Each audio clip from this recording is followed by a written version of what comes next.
So hello and welcome to the Comfortable Car Club. I'm Alexander. I have a thing for 3D printing. I like to 3D print things, especially for my car.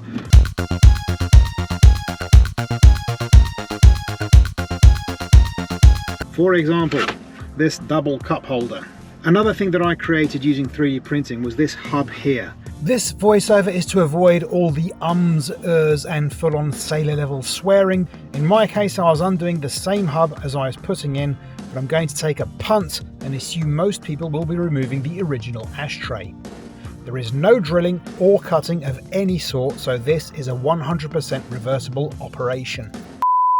To remove the center console, you can click above on a pop-out banner to see how it's done. Don't forget there are two types of center console. There are two types of hub available. One with an orifice if you want to keep the 12-volt socket like you see here. And another version without the hole if you decide you don't need this type of power outlet. Don't forget that the USB hub does not come included. You will have to source your own. The one I used was bought online from AliExpress. Other online retailers are available, and I actually have different models of hub I purchased off the internet installed in the front and the rear of the car. There are no screw holes in the model, as each hub I bought came with pointy screws that you use to pierce the hub and fix it in place.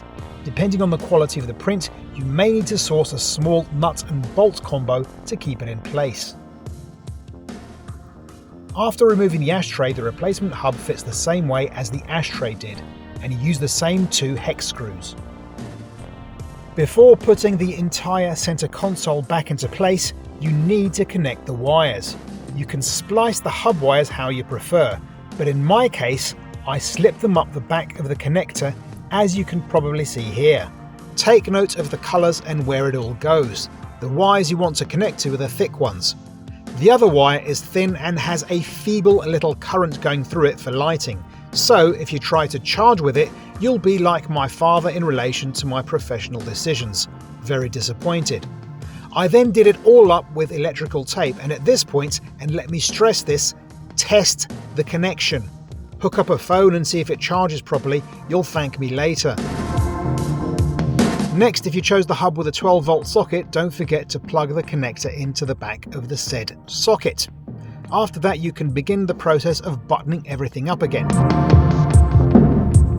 And there you have it, it's installed. Let me know what you think in the comments below. Link to the CG Trader page where it can be purchased is in the description. On screen now are links to the related videos, as well as a link to the merch website. Thanks for watching, see you in a future video.